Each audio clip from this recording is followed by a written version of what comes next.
Know you could be killing yourself without even knowing it. Most of us think of aging as something out of our control, something written into our DNA and sealed away by time. But the truth is, how we age and how long we live depends more on our daily habits than we care to admit. In fact, many folks are unknowingly shaving off precious years through choices that seem small and harmless in the moment. They're not just bad habits. They're silent thieves, slowly robbing us of vitality, clarity, and time. And here's the thing, most of them don't show up in dramatic ways. There's no warning siren, no pain, no headline moment. But over the years, they quietly pile up until the damage is hard to reverse. In this video, we're going to take a close look at 5 habits that can dramatically shorten your lifespan. And we're saving the most surprising one for last. You may recognize some of these in yourself, or someone you love, and if you do, don't feel discouraged. The point of this video is not to scare you, but to shine a gentle light on patterns we often ignore and offer simple, realistic steps to turn things around. So if you're someone who wants to protect your mind, your body, and your time on this earth, or if you just want to feel better as you age, then stay with us. This might be the most valuable 10 minutes you spend today. Now let's get started. Number 1, chronic sleep deprivation. There's something almost noble about staying busy, pushing through fatigue, and getting things done, no matter how tired you feel. But here's what many people don't realize. Regularly cutting your sleep short is like running your body on borrowed time and with heavy interest. Sleep isn't just rest, it's repair. It's when your brain takes out the trash, your heart slows down to recover, and your cells do their nightly maintenance.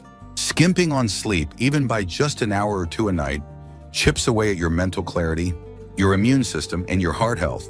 Over time, this can raise your risk of stroke, memory loss, diabetes, and even early death. The problem is sleep deprivation rarely feels urgent. You might feel a little foggy, a little more irritable, but you can still function. That's what makes it so dangerous. It gives you the illusion of normalcy while your body quietly falls apart underneath. You see, sleep is when your brain consolidates memories and clears out the waste that builds up during the day. Without enough of it, those toxins accumulate, affecting not just your mind, but also your mood and decision-making. You start snapping at loved ones, forgetting appointments, or struggling with focus. The days blur together. You become reactive instead of thoughtful. Now let's talk about David, a 72-year-old retired school principal, who used to brag about getting by on 5 hours of sleep. He thought it gave him more time to enjoy his hobbies, stay active, and keep up with friends. But by the time he hit his mid-70s, he noticed a steady decline in his balance, memory, and mood. After a visit to his doctor, he was shocked to learn how his chronic sleep deprivation was accelerating the aging process. Once he made sleep a priority, setting a wind-down routine, avoiding screens before bed, and sticking to a schedule, he felt sharper and calmer within weeks. His relationships improved. He felt 10 years younger, and he realized that real freedom comes not from doing more, but from honoring what your body truly needs. If you've been treating sleep like an optional luxury, it's time to reconsider. Rest isn't a break from life. It's the foundation of it. Number 2, constant low-grade stress. Some folks believe that if they're not having panic attacks or breaking down in tears, they're handling stress just fine. But stress isn't always loud. In fact, the most dangerous kind is often the quietest. The kind that hums just beneath the surface, day after day, wearing you down without you even noticing. It's the small things: worrying about finances, feeling unappreciated, holding on to resentment, or pushing through exhaustion with a forced smile. This slow burn of emotional tension doesn't just affect your mood. It floods your system with cortisol, inflames your blood vessels, raises your blood pressure, and weakens your immune response. That's how stress becomes a silent contributor to heart disease, autoimmune disorders, and even certain cancers. You might not feel it building, but your body does. When your shoulders stay tight, your stomach stays knotted, and your breath never really deepens, that's your body stuck in survival mode. Over time, your systems become less efficient. Your digestion suffers, your sleep becomes restless, and your brain stays wired when it should be calm. You start to snap at people you love. You forget where you put your keys. You feel tired but restless, present but not truly there. It's like walking through life with a heavy coat you forgot you were wearing. And it doesn't go away with a weekend off. It sticks around because the source isn't always obvious. And often it's emotional weight you've been carrying for years. Let me tell you about Linda, a 68-year-old widow who kept herself busy after her husband passed away. She volunteered, helped with her grandkids, attended church, and always wore a smile. But beneath it all, she carried a quiet grief, unspoken worries about her health, and a nagging feeling that she never had time to breathe.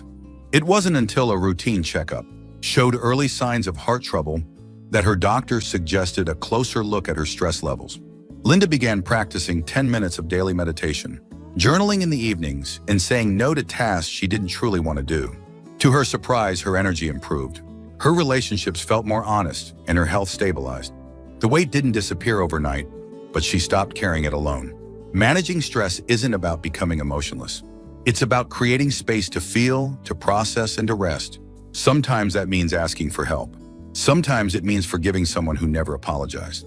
And often it just means sitting still and breathing deeply.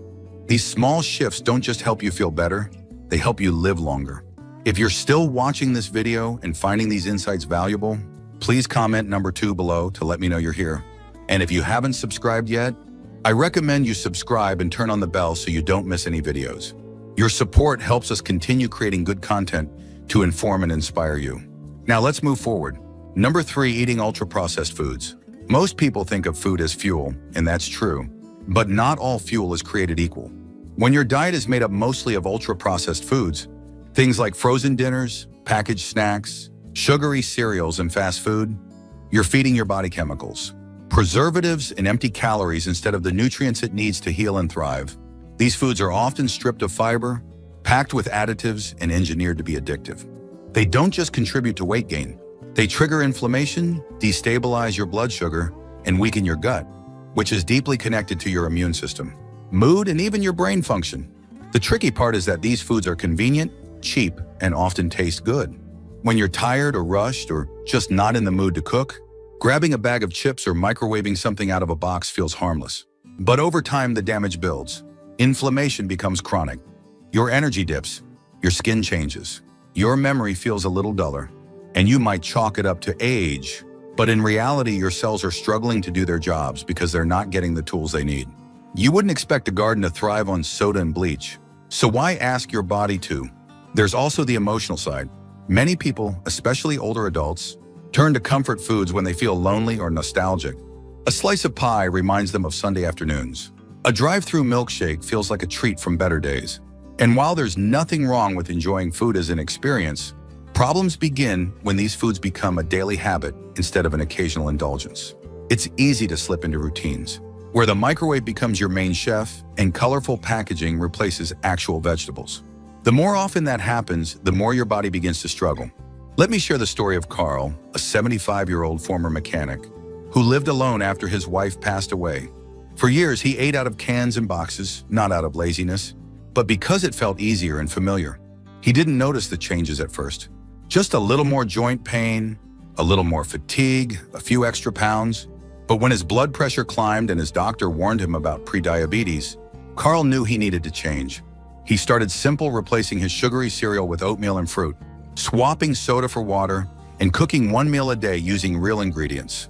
Within a few months, he not only lost weight, but also noticed clearer thinking and steadier moods. The kitchen became a place of healing, not just eating. We often think that eating well means giving up joy, but it's the opposite.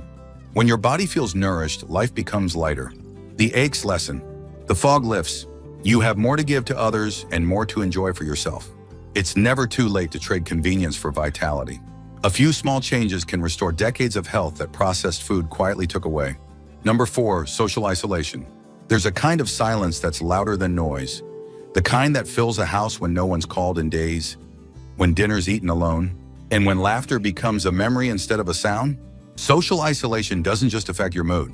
It slowly starves your body and mind of the connection that humans are built for. Studies have shown that loneliness can be as harmful to your health as smoking or obesity. It raises your risk of heart disease, cognitive decline, and early death. But the problem is it doesn't always look like loneliness. Sometimes it looks like independence.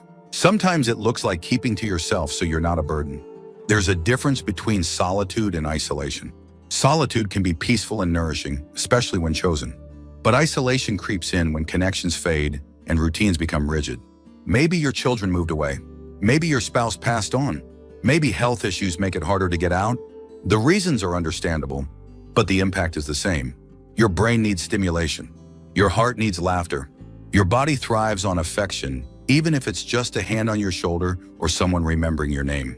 Let's talk about Eleanor, an 80-year-old who lived in the same house for over 50 years. After her husband died and her friends grew fewer, she spent most days in front of the TV.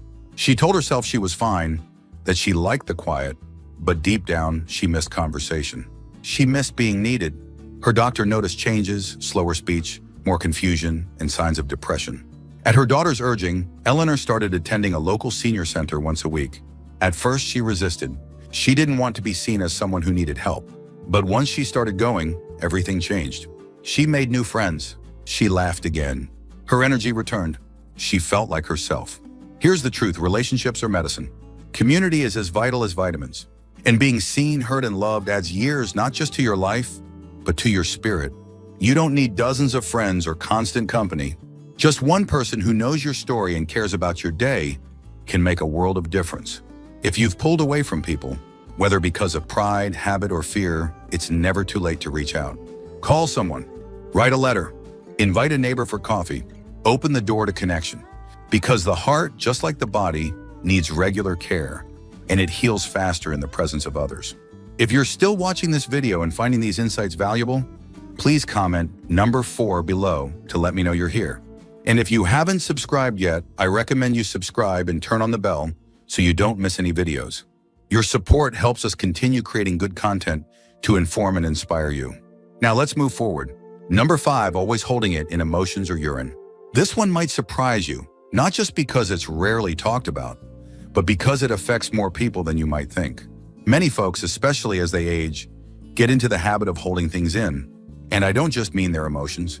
I mean literally holding in their urine, often because they don't want to be a bother, or they think they can wait a little longer, or maybe public restrooms make them uncomfortable.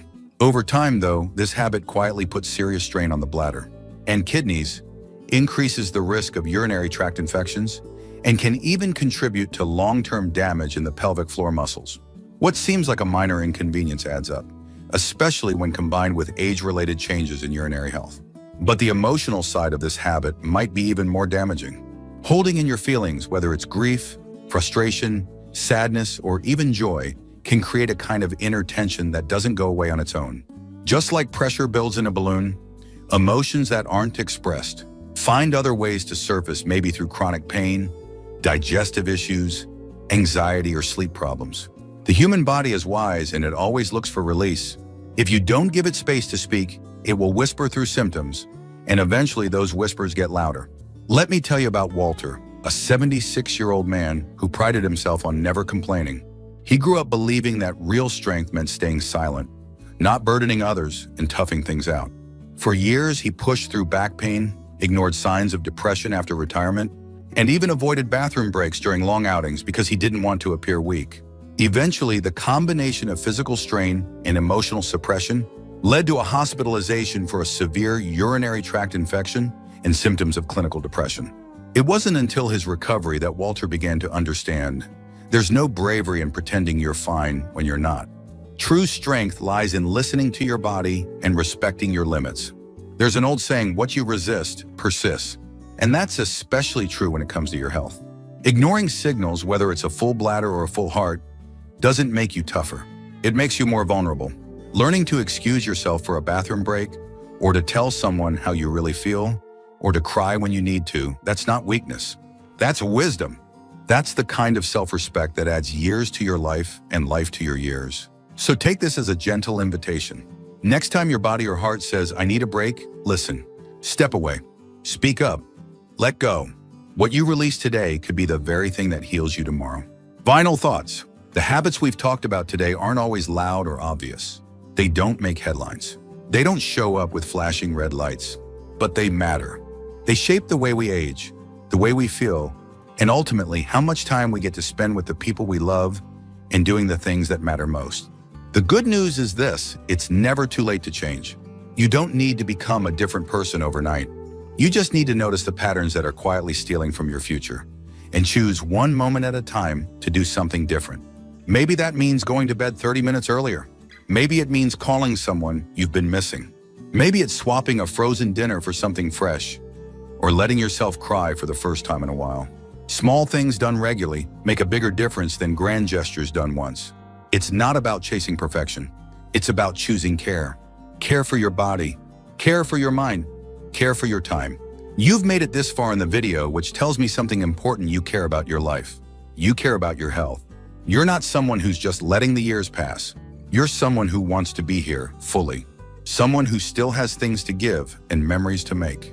That's not something everyone can say. And that, my friend, is something to be proud of. Thank you for joining us today. We'd love to hear from you. Leave a comment below and share one thing you learned today and how you plan to use it in your life. Your thoughts are important to us, so don't hesitate to share them. Reading your comments gives us great motivation and encouragement. If you enjoyed this video and found it helpful, please like, subscribe, and share. Your support helps us continue creating good content to inform and inspire you. Thanks for watching, and we look forward to seeing you in the next video.